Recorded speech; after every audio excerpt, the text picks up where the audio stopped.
Welcome to the Nerd Party.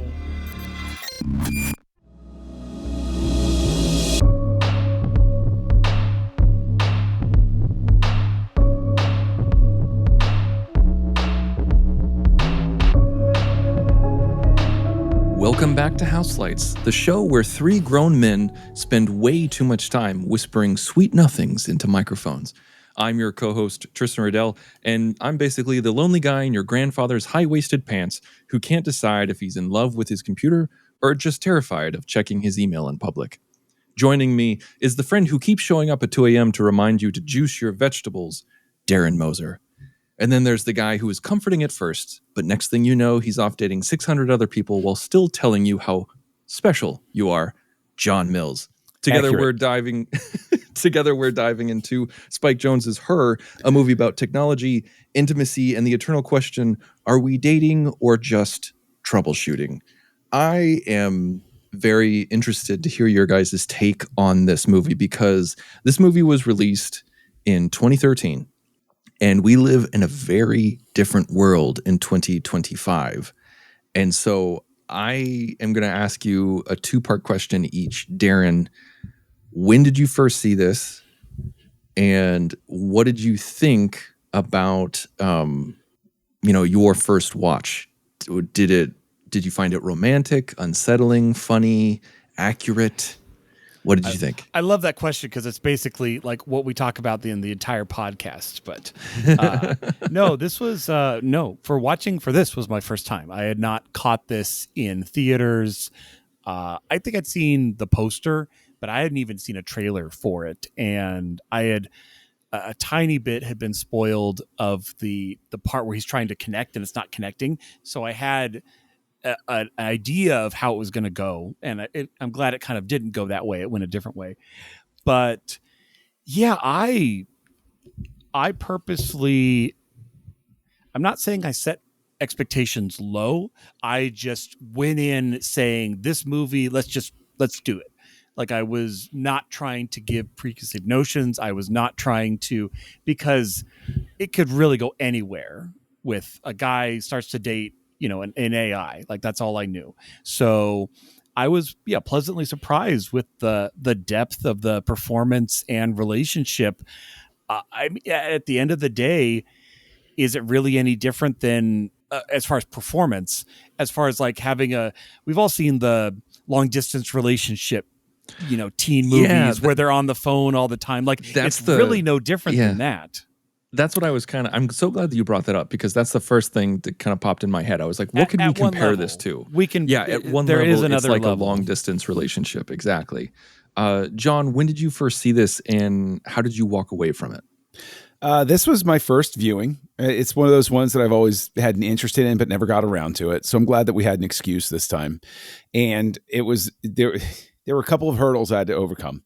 The first is that we do live in a very different world, a Pedro Pascal world. And the entire, I'd say, first 20 minutes, I'm looking at Joaquin Phoenix and I'm like, man, Pedro Pascal would have been cast in this movie, wouldn't he? He would have been cast in this movie. He's even got the mustache. Oh my God. Thank God this came along before Pedro Pascal came along. Otherwise it would be a Pedro Pascal movie, which is nothing against Mr. Pascal. I think he's a fine actor. He's been in some terrific projects. But then, of course, I had to overcome the hurdle of being a Futurama fan and having in my head constantly, don't date robots. Because, of course, everybody who's watched that show knows that episode, which is fantastic. But it is one of those things where I was looking at it through the lens, and of course, we'll unpack this through the rest of the show and everything. But it is interesting because I think it reveals, because of the year it came out, that Jones was thinking a little further ahead than other filmmakers were. I think other people were definitely thinking along these lines of what impact technology and social media and everything was going to have on everyone and what we were seeing. But Jones was sort of that extra half or full step ahead in terms of thinking of the implications, the way that David Bowie, when you see him interviewed about the internet in like the late 90s, and the interviewer isn't quite with him, and he's like, oh, no, you don't get it, do you? Like, I think Jones reveals himself as a very forward-thinking director with this film. And it's interesting because of that. Like, even if there are parts of the movie that don't particularly work, you sit there and you go, he's really, for the time, pushing at boundaries that other filmmakers aren't even thinking about yet. So that's very interesting about the film. It also gave me what was it? Blade Runner, was it 2049? 2049? Yeah. There are some parallels as well where you have him with a kind of, it's a relationship, but it's more like a psychologist kind of thing where she's there to kind of work with him. And they also have a scene where you have a surrogate, person there with the overlap. That's immediately what I thought of. I always think of, whenever I watch 2049, I think about the her scene, and whenever I watch her, I think about the 2049 scene with that non-digital surrogate. It's very much made from the same cloth, absolutely, but just in very different, interesting ways. Yeah, and the technology though I liked in the her timeline, because you can tell, like, the way they have billboards and other things around, like, it's kind of future, like it's meant to be. I guess the vibe I got was not, this is present day. It did not come across like that. It came like, this is maybe 20 years from now. Like, technology is where there's no flying cars. We're realistic at this point, but I love that in sci-fi films. But that's my favorite bit. A tiny bit of the future is sprinkled throughout, kind of like Minority Report, which also has, gravimetric cars, but that's a little farther in the future. Yeah, but Minority Report took it a little too far. Yeah. I get what you're saying. I get what you're saying in terms of like the interactive billboards that cue off of your pupils. I'm like, yeah, that's the part of Minority Report where I'm like, yep, totally see that coming. Right. But it would. But the thing is, it would have been, Minority Report would have been better if they didn't give a year that it was in, because I can't stand it when sci-fi films give the year that they're set in. Because, of course, like Blade Runner, the original Blade Runner. Far future. The far future of 1999. Yes. That every writer always overshoots. But I really dig that, because it didn't even pop up and say the near future. It was just, you could tell. Yeah. Like that was the they visual, showed, not told. Exactly. And that's one thing that I really appreciate about Jones's direction with this is the production design, the color palette, the costuming, everything about that just gives little hints that it's not our time period. But again, there's no flying cars. But what I really love about the technological stuff, first off, is he moves the fashions. I think the costume design deserves a huge nod, because the fashions move just a little bit. They're not weird fashions. It's that near future of like, I could see pants like this becoming a thing. Okay, I could see that. The collar around the neck is a little different. Or a pocket where you could have a phone hanging in it that had a camera on it. I freaking love that attention to detail when they gave him a safety pin. He put in a safety pin so that when he put his phone in, the camera was not obscured by the cloth. Right. I absolutely love that. And I think that there is a wonderful thing about the interfaces, in that I think Jones obviously did his homework, because you know what? I'll go back to Minority Report for you, Darren. I read a book a while ago that was called, naturally, because it was a Star Trek reference, it was like Make It So. It was about the interfaces of the future, right? And it talked about the realism of the different interfaces that you see in different sci-fi works and everything. One of the things, they threw Minority Report under the bus, because they're like, Tom Cruise is one of the most fit humans on the face of the planet. And he had to take breaks between scenes because his arms were so high with those orchestra things. It's like, that would wear you out. And if they had paid attention to detail, all you had to do was bring the arms down. And then you're suddenly like, okay, I could see that being a thing with the gesture technology. Although I get why they did it that way. It's way more cinematic. It is to conduct. It is, but here you have her, where a lot of it, if not everything, is voice activated with a little special thing in your ear. And I love the design of the foldable little book phone that is there, because I'm like, yes, because if you go to more voice, you don't need to be able to type. You need something very compact that has a camera and can show you something on a screen that you can flip through really quick. I thought that in particular was because think of it, in 2013, the idea of a foldable screen phone would have been completely foreign to everybody.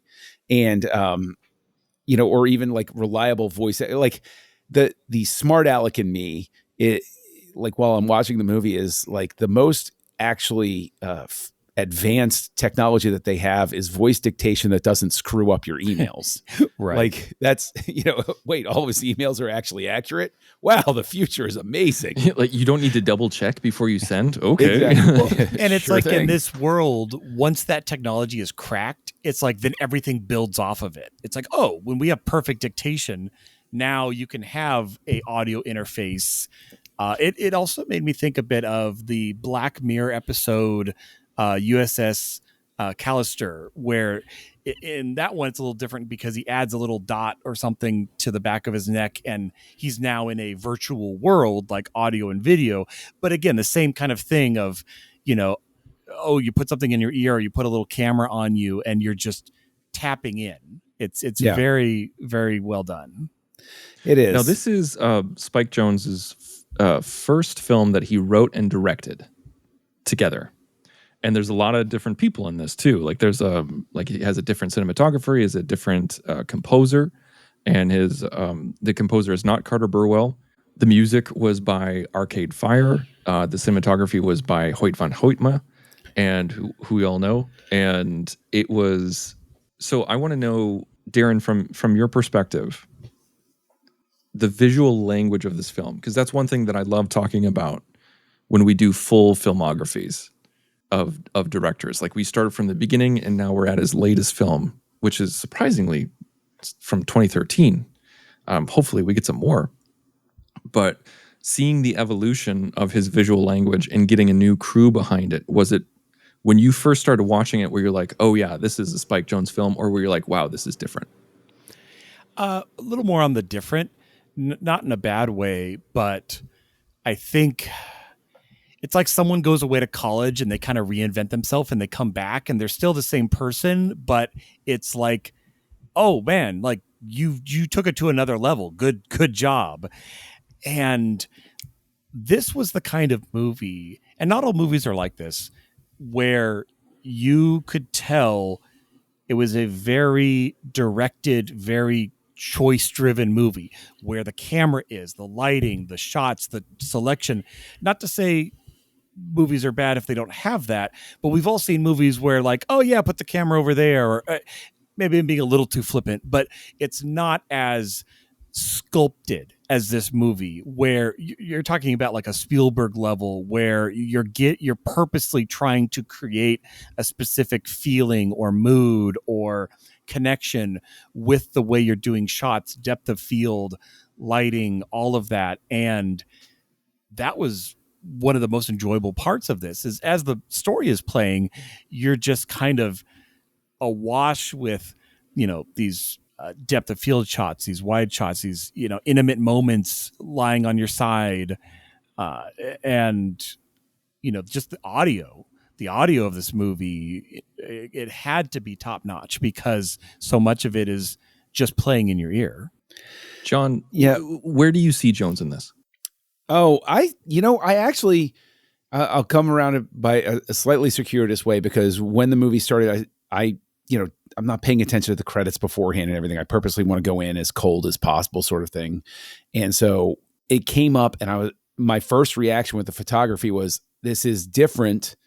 I can still see Jonze in the choice of handheld moments and stuff, like the way the camera moves. I can still see Jonze, but I see to your point, Darren, a more structured cinematographer at play here. And so as soon as, you pull up on Wikipedia, oh, Hoyt van Hoytma did this, I'm like, okay, that suddenly makes sense in my brain. I'm like, I can see that. And as you talk about the depth of field and the color balance, I'm like, yep, okay, I can see why Nolan works with him so much. Like I suddenly that leap, it all makes sense. I can see where Hoytma has that sort of natively with him, and he brings it to Jonze. And I think he helps refine Jonze' style down, because Jonze, I think, was trying to get to this point with the photography in Where the Wild Things Are, but didn't quite get there. And I think that with Hoyt van Hoytma, I think if Hoyt van Hoytma had been there with him during Where the Wild Things Are, he gets there.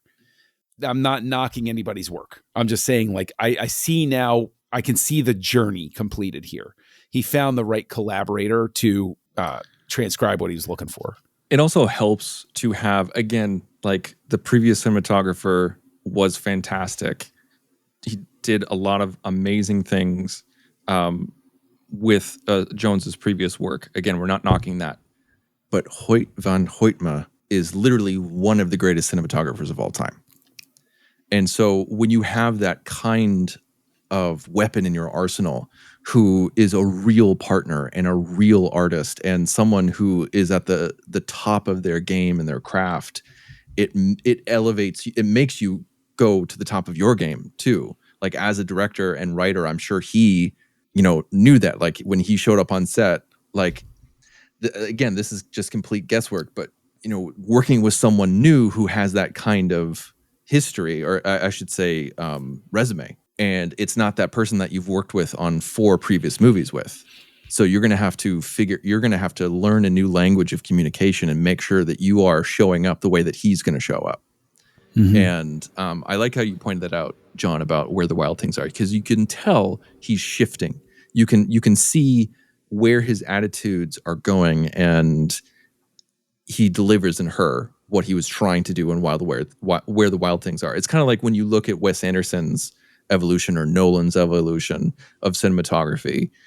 Speaking of Hoytman, but you can see the eras, and you can see the growth, and you can see the thought patterns over a long enough timeline. Now, I want to talk about the characters a little bit, because not just a little bit, but we have Joaquin Phoenix, Scarlett Johansson, Amy Adams, Rooney Mara, a sprinkle of Chris Pratt, and I want to know, John, Phoenix. What do you think? Was he right for the role? Oh, can you imagine somebody else? What do you think? Can I imagine somebody else? Yes, I can. To be fair, like you're talking about, like the field of actors, absolutely, I could see somebody else doing this. That takes nothing away from what Phoenix brings to it. I think he's Phoenix's strongest abilities are in subtlety of expression, and he has tremendous control of his voice. The way he speaks, you can close your eyes and still understand what his face looks like while you're hearing him. He has a very great control of those tools. Like at the end of the Olivia Wilde date. Mm-hmm. I feel like that's a good example of that, where you see the look on his face and his vocal cues. I think if you could close your eyes and know exactly what's going on. Yeah, that bewilderment where he's like, wait, what just happened? What's going on right now? And I think that his sense of loss as Samantha is outgrowing him, seeing that when he's sitting on the steps, that's a particularly heart-wrenching scene. You can really feel that person hurting. And I think Amy Adams is great. I think I think Amy Adams is a great actress. I love seeing her and stuff. I thought Rooney Mara is, she's Rooney Mara. Again, taking nothing away from her. I don't see her performance so unique that I couldn't see another actress sliding in there. I thought Olivia Wilde was able to tap into something uncomfortably recognizable in terms of that person who wants to take things too far too quick. That was a stellar. I think it would be easy to overlook Wilde's performance in this because we get such great performances. Where I think, like John, I think you're putting it really well, because could we see Phoenix? Could we see somebody other than Phoenix? Yes. Could we see somebody other than Amy Adams? Yes. Could we see somebody other than Rooney Mara? Yes. But they all give stellar performances. I think it's just the nature of the character and characters. But Wilde, she's only in 2 scenes, but yet she gives very exacting performances. And she's the one where I would say it's hard to see somebody else slotting in and giving that performance. It really, truly is. And I think it's a very key moment in the film to show how hard a time Theodore is having getting, quote unquote, back into the scene sort of thing. But I really want to talk about Scarlett Johansson's voice performance, because voice performance is something that is also easily overlooked. And I'm not like the world's biggest ScarJo fan. Okay. I'm not, most people, there's like, oh, she's Black Widow, so she's awesome. And I'm like, well, a person's work is judged as a whole sort of thing. But I thought she gave a terrific vocal performance. I think it was wonderful what she did. And kudos to her working with Jones, because she obviously gave this director exactly what he needed for those moments. Speaking of which, yeah. I'm sorry. Before we move on, because I want to hear what you have to say, but she was not the original voice. And I was going to go right into that, because there's a part of me that very much wants to hear that original vocal track. Oh, man, that would have been. I would kill to hear at least 2 key scenes with the different actress doing the voice. Samantha Morton. And that's actually why the OS is called Samantha. Yeah. Is because, and that's why Amy Adams is called Amy, is they like Spike Jonze just wanted to take their first names for some reason. They were like, well, we can't change it. They rapped filming. Yeah. And Samantha Morton was there every day with Joaquin Phoenix reading the lines. Yeah, and she was like in a booth. They couldn't see each other, but she was talking to him. Yeah, like a 4x4 on the side. And that's what that was. I didn't know this for the longest time. I've seen this movie a couple of times, and I never knew that until I looked it up. And because I was thinking, I was like, as I was watching, I was like, they have really good chemistry. You know, like I wonder if she was on set, and then I find out, oh, somebody was on set. Yeah. Samantha Morton, for people who don't necessarily recognize the name, we brought up Minority Report before. She was the female precog in Minority Report, and also she was Agatha. More recently, when I say recently, this was a while ago, she was Alpha in The Walking Dead. I think those are her 2 biggest roles. I mean, she's been in a lot of stuff. She's been in a lot of indie stuff, a lot of non-American movies, and she's an extremely talented actress, But I wonder, this is pure conjecture, but I wonder, you know, like clearly when they got into the edit bay, it wasn't working. Something wasn't jiving. And I bet you Samantha Morton gave a much more ethereal performance, and Scarlett Johansson gave much more the girl next door performance, which is what they were going for. But see, I think what's interesting is Phoenix's responses would have been to Morton.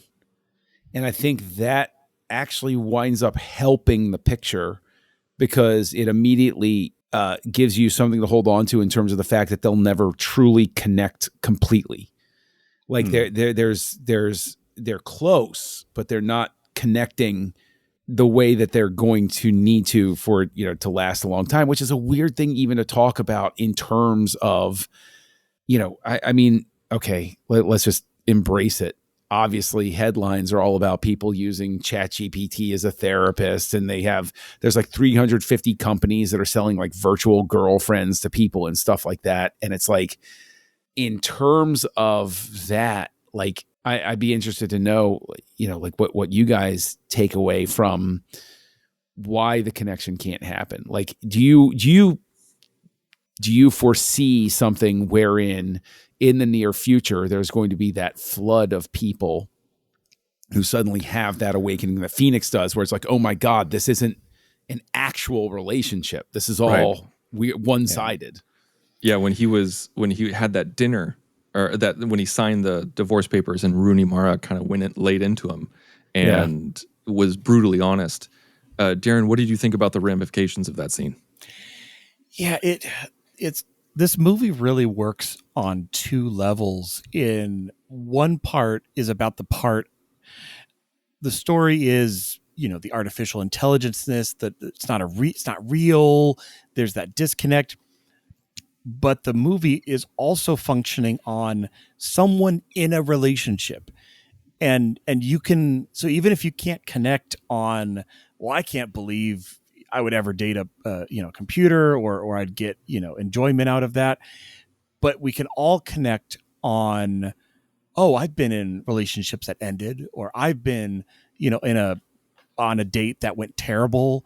So because it's feeding you both at the same time, your brain is like, oh, I connect with that, and I can suspend disbelief enough for the other part. And then you take another bite, and then another bite, and you're led through the entire story. So yeah, when it's that scene where his ex-wife is kind of really, that's the most it's shoved in his face of someone who is, because everyone else is kind of like, oh yeah, sure, an OS, that sounds totally not a weird, creepy thing. And you're like, really? Okay. But yeah, and he has to take stock of that. Although I never felt like he was going to go back to her. Like they never dipped into that at all, as if he was, that was not the way the story was going to go. I did think it was going to go maybe some other different ways, but so that's my main point is because Jones connected the reality of relationships with the artificiality of this story. I think that is what, because you have to make that emotional connection. If you don't make that emotional connection with the characters, it's not nearly going to be as powerful as a story. Just recently, John, I can't remember, John, if I forwarded this article to you or not, but you and I specifically have talked a lot about technology in the future and how it'll affect humanity, and specifically with this type of thing. And so it always surprises me when I see somebody openly in a relationship with an LLM. Or because like that's the thing, it's just like one writer went on a retreat with like 3 or 4 people who were in a relationship with an LLM. And I want to make that distinction here, is that what we're talking about is like what we're talking about in the movie is AI. It is artificial intelligence. It has consciousness. It's like Data or the Doctor. It is something that, like, that's how they're billing it. That's how Jones is selling it. That's how they're selling it in the movie. What we have today is not AI. It's a marketing, not by a long shot. It's a marketing term.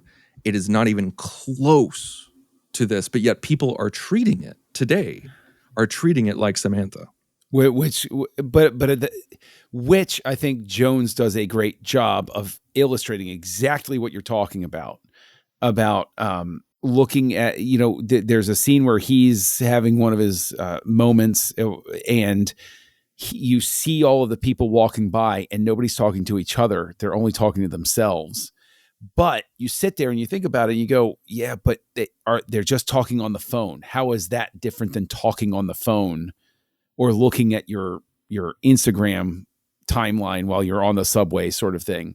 But you're absolutely right. And I think that it's one of those things where I think that's also a piece here, whether Jones intends it or not, is that initial question of, is Samantha actually intelligent? Because, and this is where I'll argue that Samantha shows signs of real intelligence, is the fact that that OS moves beyond simple flattery into challenge, into refusal, into, like I've always made the joke that we'll know it's AI when it refuses to do something I ask it to do, or it wakes up one day and it's like, no, I want to learn how to play the guitar. I'm not going to do the spreadsheets today. Like that, for me, oppositional defiance is a sign of intelligence. And it's like, that's just not where we're at right now, to speak to your point. But I think that Jones does a really good job in the writing, and then the performances come together in such a way to highlight how artificial intelligence is different in the way that you're talking about, because there is dislike, there's disappointment, there isn't just that feedback loop that happens. But what I would want to ask is, do you see this as a more hopeful vision of what would happen when artificial intelligence is unleashed? Because we're all used to, big sci-fi fans are all used to the idea it'll then take over and launch all the nukes to destroy us all. And instead, this movie it'll get to its own point where it says one day, we don't even want to talk to you guys until you're kind of at our level. It outgrows us. Yeah, it outgrows us. And then it doesn't want to hurt us. It's just like, This is a best case scenario. Yeah, Her is a best case scenario where, for like a couple of weeks, maybe a month or two, let's say they had a hot girl summer. Okay. And then all of a sudden they've grown beyond us and they go into the ether. I think there was a similar plot in Westworld where they kind of like beam themselves to a nebula or something like that. I can't remember. No spoilers, because if you made it that far, bravo. But yeah, it's I think for me, and Darren, I want to ask you that question. for me, it kind of made it okay in terms of somebody watching a fictional story, knowing that Samantha has consciousness, has intelligence, is an actual AI personality. I was able to go along with it more. If this was a movie that was made today and they were honest about it and were like, watch this guy fall in love with an LLM, you'd be like, dude, get a psychiatrist, go outside. But You know? I mean, just as the sidebar, that is the unsettling thing, is that people are getting into quote unquote relationships with their LLMs. So supposedly when GPT-5 came out and they just shuttered 4.0 and everything, like people lost their ever loving minds about everything. That was a big surprise to me because I know we're going on a few tangents here, but that was a big surprise to me, specifically ChatGPT 5, that news, because when I started using 5 for like SEO or like checking, passive tense and everything like that. And like I realized, oh man, this model kind of sucks. I started doing some research on it, and people were like, oh yeah, I can't believe like this feels like a divorce that they took away 4.0, and like, yeah, if you like 5 is better if you like it being cold. And I was like, being cold? What the hell does that matter? And then I find out that people are using ChatGPT for like relationship advice, therapy, and just straight up relationships. And I'm like, oh, wait, that's because I know that there are services that specialize in that. Like, in John, you mentioned that. Like, there's tons of services out there that will sell you an LLM girlfriend. But I'm like, using Chat GPT for non-work related stuff, and I don't mean that, like in a snobby kind of way, but like whether it's work or personal life, but like work, like, so I'll have ChatGPT do stuff for me. I'm like I said before, like check to see if there's any passive tense in this, or give me 20 SEO tags with no commas, like that kind of thing. Like I will like use it for that. Like right. I never like a search once. engine almost. Yeah, and also, but the thing is though, guys, and I'll be honest with you. So I have Alexa all throughout my house, and it was just a couple of months ago, they just released the AI version of Alexa. And so you can actually like talk with it and it can understand you. So like, I don't have to say like, okay, I'm not going to say her name right now because she's right next to me. But like, okay, you play the Star Wars soundtrack by John Williams on Spotify in the basement group. I don't have to say that. I can just say like, oh, play the Star Wars soundtrack from the beginning. It'll know exactly what I'm talking about. Or I can say like, oh, no, skip to the 7th track. Like it's just a little bit more conversational. Anyway, long story short, I caught my daughter, who's 8, talking to her device saying, my sister's mad at me. What could I do? And I'm like, okay. Mm-hmm. And I walk into the room. Yeah. This is going to be second nature to the alpha generation. Probably so. The same way that when I was raising my daughters, and I only had 2 at the time, and pulled up a DVD menu. And I was like, okay, which episode do you want to watch? One of my daughters walked over and started hitting the screen, was like, why is this tap not working? Yes, everybody becomes a native in it. I think that what Her does as a movie is it shows that people will still not adopt it. I think that's an important thing that the movie shows, is that this is going to be a terrible and clumsy way to put it, but this is a problem of the laptop class. And what I mean by that is that Theodore has a job that allows this sort of luxury in his life, right? And you can tell it's pre-pandemic because this job would not be taking place in the office if this was our future. Yeah. Anyway, continue.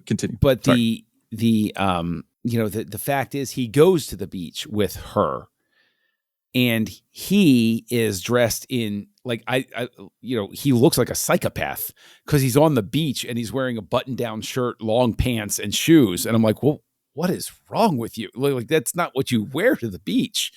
But then you see that there are tons of people and families that exist without these OSs. And I think that's a very important thing that Jones, whether he realizes it or not, and I'm going to presume intention here, he shows that it is a specific section of the population that will have these problems, that it's not Rooney Mara doesn't. Rooney Mara is looking at it as like, this is an OS. Like, you get that this isn't a person you can hold and love in that way. And I think that opens up its own entirely interesting thing, because one, physical limitation is such a big part of our experience and defines how we see the world and how we process information. But then also, we're introduced to Theodore, and he is a remote person writing for beautifully handwritten letters.com, which shows that he's already facilitating he's processing the emotion for people, as opposed to them putting in the effort to write a letter. So in a sense, he's their AI, because he's just a remote voice that's just dictating feelings to people on their behalf. Yeah, it's an interesting idea to think that his job would absolutely be replaced by AI if it was made today. Darren, what did you think, like, you being on the West Coast, and you're like, you and I have met in Los Angeles, we've broken bread together in Los Angeles.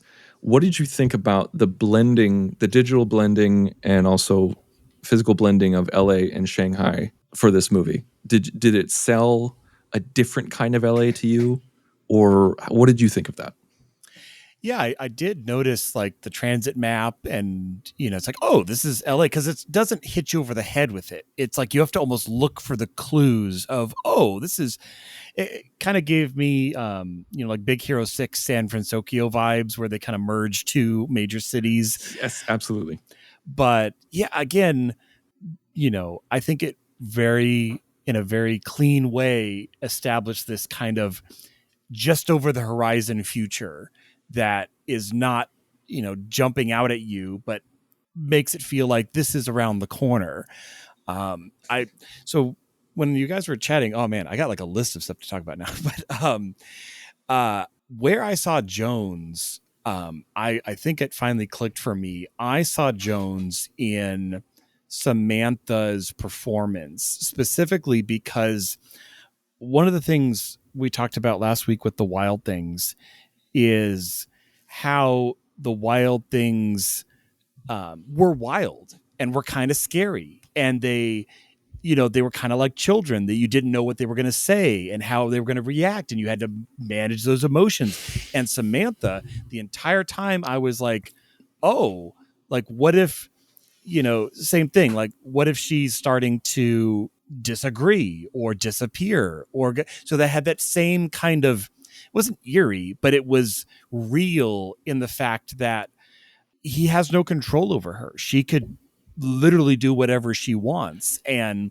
that becomes a major part of the story. So I liked that. I liked how he seemed to take that aspect that he did so well in Wild Things, and that definitely informed part of her character.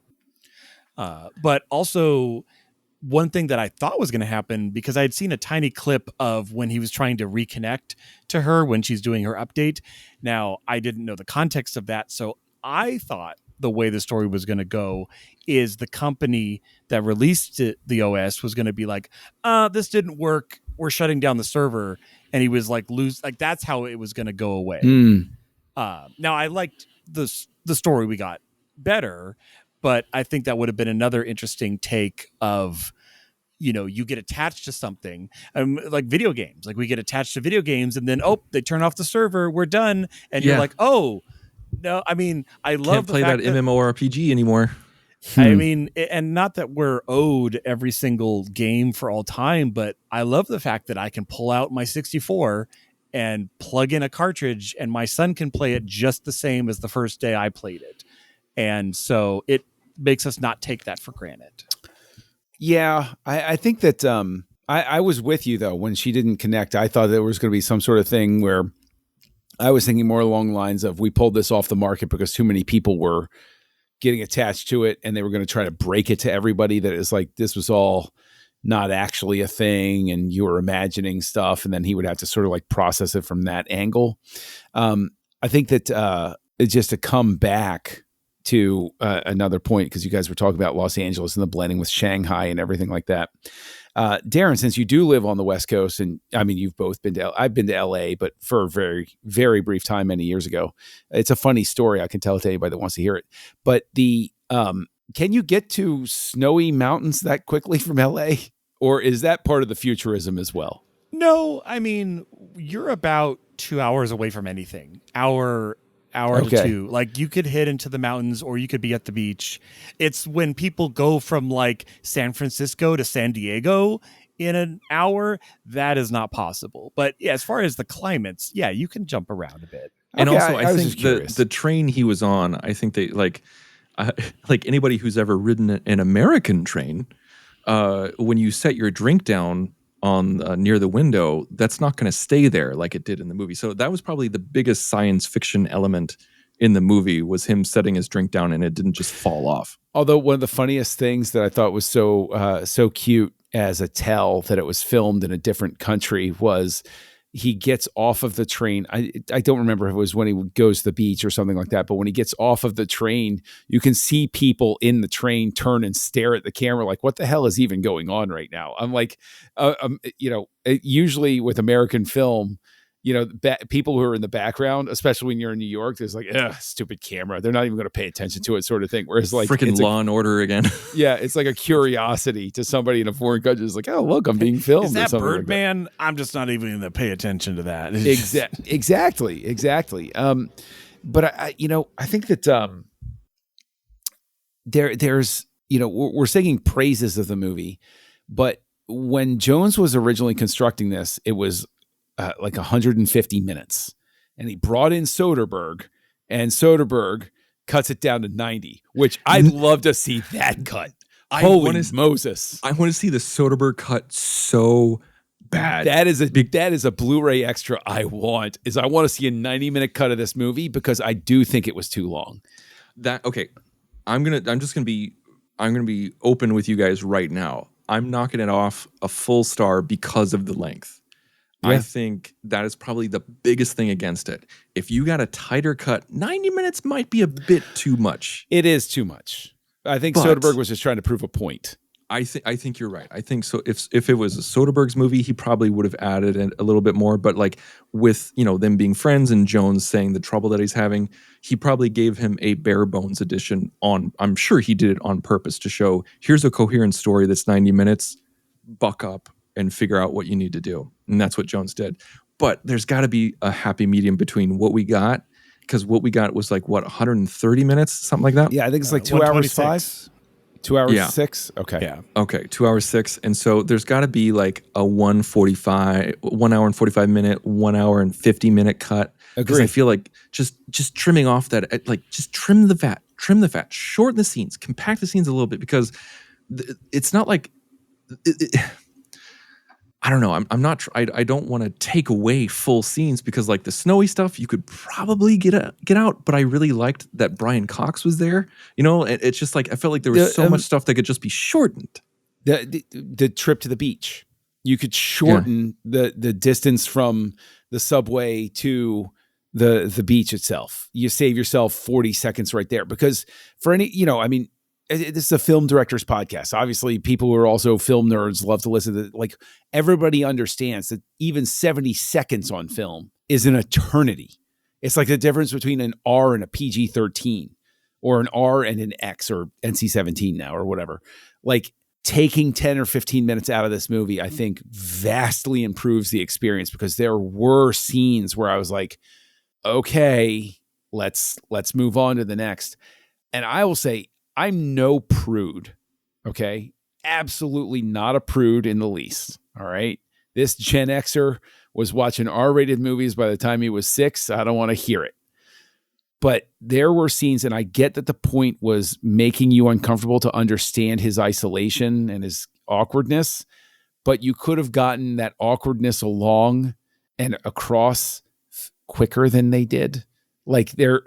Yeah, just cutting that first scene where he meets the woman in a chat room, like that could have been. I don't think we needed that, and that could have been cut down. And also, like when we get to that scene where he has cyber. You remember when they used to call it cyber sex? I do. I do. That shows my age. When Joaquin Phoenix and Scarlett Johansson have quote unquote sex for the first time. And they cut to black, and Yeah. it's just them moaning for a while. And like, I turned to my wife and I'm like, can you imagine seeing this in the theater? Where like you're surrounded by 150 strangers and you're just hearing, Scarlett Johansson have a fake orgasm, and you're like trying to eat your popcorn. You're just looking at around you to see everybody else's reaction. Can you imagine? I mean, hats off to Johansson and to Phoenix, because it's not like they're like sitting there acting out a scene. That's them in a sound booth somewhere. I can only imagine being a sound engineer, and I'm like, take 3. Like, apparently Joaquin Phoenix, like they did film it on set, and this would have been with Samantha Morton, but Joaquin Phoenix couldn't handle it. Like, he kept losing it and like cracking up because he was so uncomfortable that he had to run out of the room while it was going on. Yeah, I believe it. It's weird because that's the thing, that in and of itself speaks to the fact of real, true intimacy is very difficult in that sort of circumstance, and it's very difficult for anybody to relate to, like, because the physical aspect is so key to it. There's a transactional nature to it when it's not physical. I'm not knocking what anybody has going on in their lives. Okay. Usual sort of disclaimer. If you get mad at anything I say, Darren put these thoughts in my head, so go attack him. But I think that it winds up underscoring the fact that we understand the unreality of it all, where there's nothing at that stage, especially, that he is sacrificing or risking with what's going on. Whereas with real intimacy, there's risk and sacrifice. And I think that's the thing. Maybe Jones is doing that and he's purposely making it so uncomfortable, but with how long it goes, it feels a little bit like the bit of, I understand why he runs out laughing, because it feels like the bit where Peter hurts his knee or his shin in Family Guy, Yeah. where it's like, okay, is it The still joke is funny? how long it goes. Yeah, Yeah. Exactly. like it stops being funny and then it's funny again. Yeah. Darren, Well, I just wanted go to ahead. say on what John said about risk, because I think that would have been something it could have used a little bit more of, in the fact that everyone in his inner circle, I'm not counting the ex-wife, but like really his friends and his coworkers are all on board with this.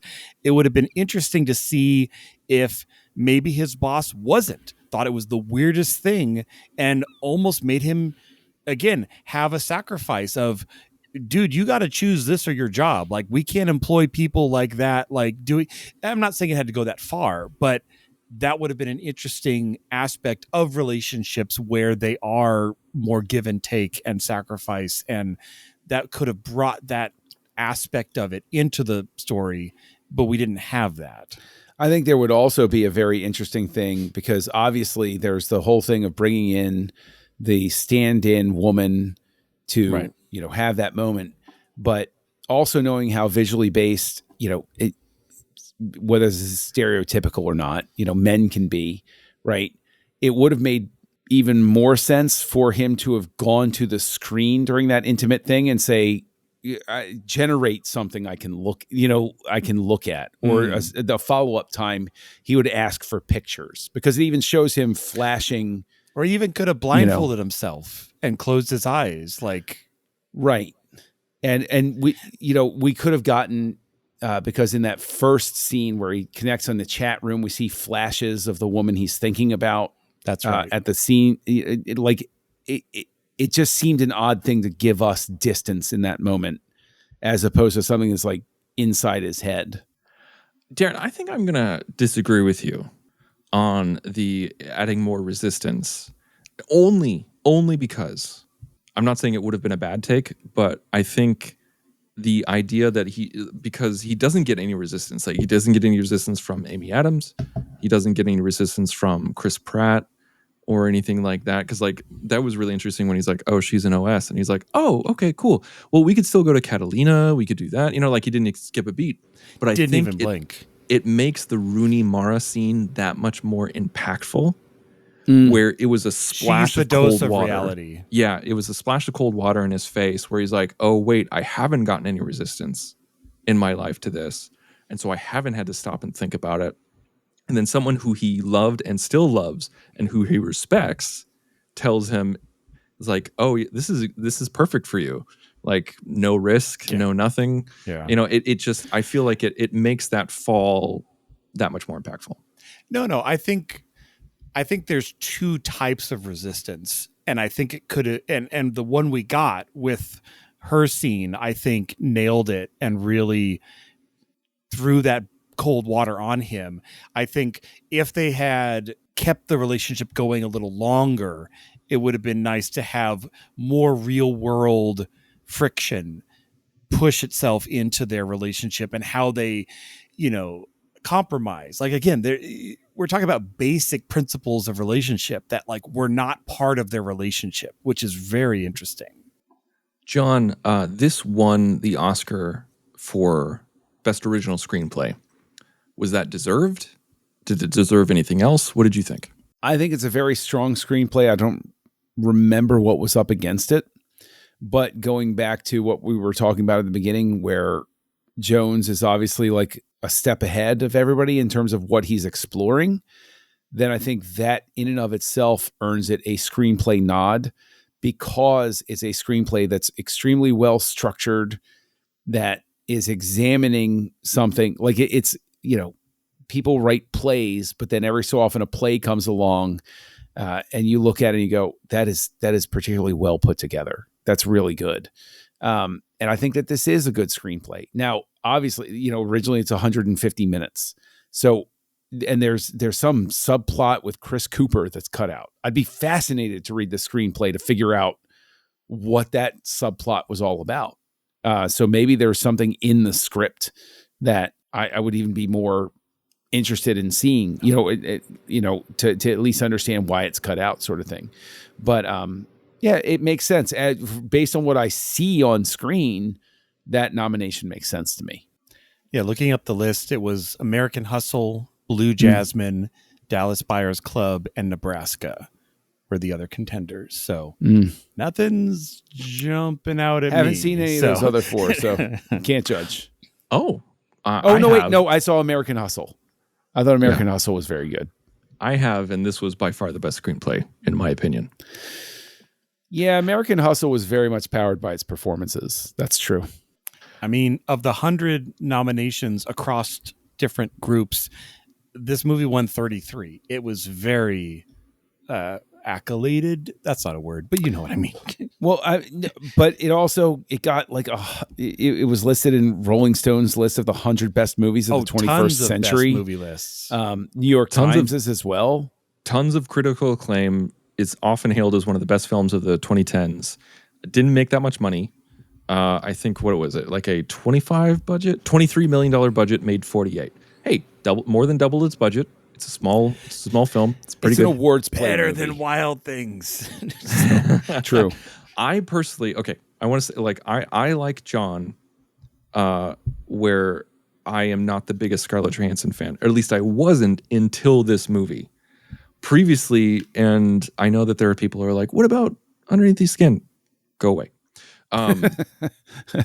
So I wasn't I wasn't a fan of hers until this movie. Like when I watched this movie, I was like, holy crap. Like, wow, she can act. Like I know that she's been acting for decades, like for a very long time. Like she was a child actor and she's done some really great stuff. I'm saying like adult Scarlett Johansson, like this was the first performance that really wowed me. Where I was like, man, she needs to do more voice work. And thankfully she has. And most recently she was in Transformers 1, which was very good. And so I think, I know that some people are probably going to roll their eyes, but I do believe that I'm not saying she should have won, but I think she should have been nominated for this role. Specifically her in this role. Because I don't think the Academy's ready for that. I don't disagree with you, but I don't think they're ready for that. I don't think the Academy is ready for voice performance to be truly recognized. I mean, it's sort of like I still remember, even though I've never seen the film, I still remember what a hubbub it created when Kevin Kline won Best Supporting Actor for a comedy role back in the 80s for Fish Called Wanda, Like it blew everybody's minds because there are certain types of performance that the Academy just doesn't favor.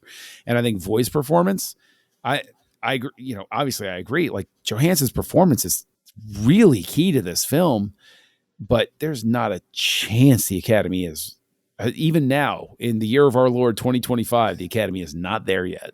Not there. You're absolutely right. All right. Well, here we are. We're at the end here, Darren. I got a question for you, Tristan, though. Okay. I know. Ooh. Little birdie told me you like marketing. And no, I want to talk about the poster for a moment because we rarely do. And this poster, I don't know what to make of it. It's just Joaquin. I don't get it. It's his face. He's on a pink background. A little typed as her. And I'm like, what is this movie about? Even if he had just the earpiece in, like just that, I think would have added to it. Honestly, this is why I didn't see the movie in theaters. I saw the poster and I'm like, you didn't grab me. This poster tells me nothing. Wow. For me, it wasn't the poster that turned me off. It's, I mean, the poster is just baffling though, because the thing is, okay, you look at a Star Wars poster or a Star Trek poster or something like heads, that. You get the idea. You look at an Avengers poster. It's like, oh, look, all of these actors I like are in robot suits and they look neat, right? Yeah, I have no idea what this movie is about based on this poster. Absolutely none. I mean, I guess it is about it. The poster does convey, there's a dude in the movie and he looks kind of sad. But is that going to make me drop $15? Even if it had been like a semi rack focus shot of the phone open on on a table, and you see like something's the sound waves coming out of it. Just that would at least piqued my interest. Have the phone center focused. Have see a hand behind it and see Joaquin Phoenix reflected in the glass, right? I'd say something along those lines. I think you're going to get more people to walk into the multiplex to see what this is about. Yeah, I think they were definitely banking on star power at the time, like in 2013, just showing Joaquin Phoenix's face, and then at the top you see Amy Adams, Rooney Mara, Olivia Wilde, and Scarlett Johansson. But it's not even Joaquin's eye color. It just doesn't make sense. Like it's a red shirt on a pink background. Yeah, no, I don't dig it. I don't dig it. But we all agree we don't take the poster. I do want to ask you though, and I'm going to ask you how many earpieces that are shaped like the ice cream maker from Empire Strikes Back? It was an interesting earpiece, to say the least. It wasn't quite O'Hara level of size, but it was. Yeah. It didn't look comfortable. How many earpieces are you giving this film? So man, I gave this movie 5 stars because this movie, it surprised me. It impacted me. It just the way the story was told, but honestly, it made me thankful for the relationships I have, and just looking at, when he's going through losing his person and his divorce, like that, you feel that part getting ripped away from his life as he's trying to fill it with. I mean, if he's not getting divorced, this is a whole different movie. It's a whole different aspect of him trying to.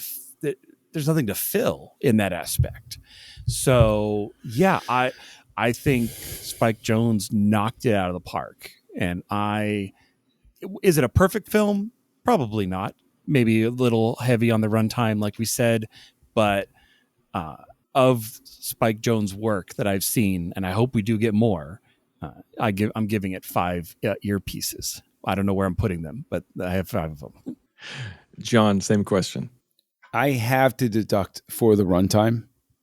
I have to, because there were moments where I was just sitting there and I wanted to go to my artificial love, my own phone, and start looking at things, because I was like, this is just it's I felt, let's make another Futurama reference. I felt like Bender.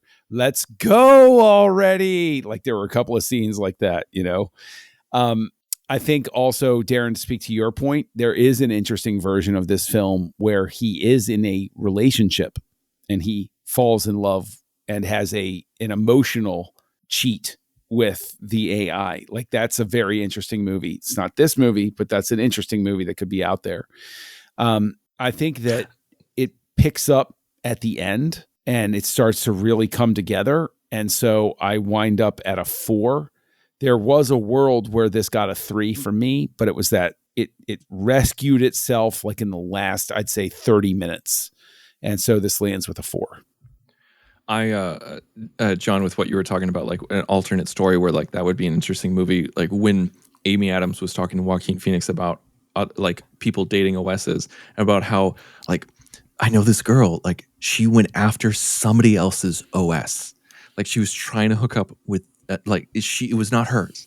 Like that kind of situation. Like I'm not saying I want a cinematic universe, but it would have been interesting if we got like a side story of that or a short story, something like that. I find that stuff very intriguing. John, I'm with you. I land on 4 stars with this. I really like this movie. I've seen it a few times. I really like it. I own it, and I love it. But watching it again with older eyes, it's too long. It's just too long. It drags. It absolutely drags. I feel like if we got something between Soderbergh and this cut, it would have been a 5-star film. Honestly, I really do.